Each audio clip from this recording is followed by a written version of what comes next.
आक्षेप हा घेतलाच पाहिजे, कारण दादांचा जो अपघात झाला, तो घात झाला की घातपात झाला याच्याबद्दल अजूनही शंका उपस्थित असताना उपमुख्यमंत्री दर्जाच्या सुनेत्राताई यांना झेड दर्जाची किंवा वाय दर्जाची सुरक्षा असताना, एवढे सुरक्षा रक्षक असताना XYZ कोणीही कार्यकर्ता येतो किंवा तटकरे येतो, तटकरेंचा मुलगा येतो अनिकेत तटकरे, मला एक सांगा, एवढी सिक्युरिटी असताना त्या सिक्युरिटीमधलं कुणीतरी त्यांना विचारलं का की तुमच्याकडे लायसन्स आहे का, किंवा तुम्हाला कोणी गाडी चालवायचं तुमच्याकडे प्रशिक्षण आहे का?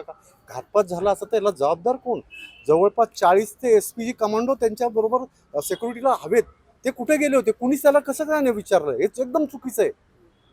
ते एका पक्षाचे आमदार आहेत, म्हणजे त्यांच्याच पक्षाचे असू द्या, आमदार आहेत. त्यांच्याच भागामध्ये ते आलेले प्रोटोकॉलनुसार तसं होऊ शकत नाही.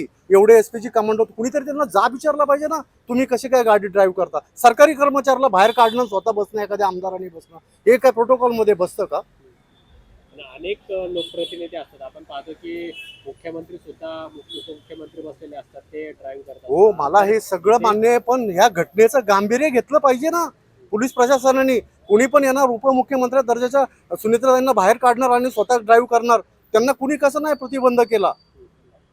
हे कोणत्या प्रोटोकॉलमध्ये बसतं? हे कशावरून ते अनिकेत तटकरेच होते म्हणून कुणी त्यांची विचारपूस केली, त्यांचं आयडेंटिटी कार्ड शो केलं? उद्या काय घातपात झाला असता किंवा काय हे झालं असतं, जबाबदार कोण झाला असतं? एकाच चेहऱ्याची वेगळी माणसं असू शकत नाहीत का? त्यांची आयडेंटिटी कुणी विचारली का? माझा सरळ प्रश्न आहे.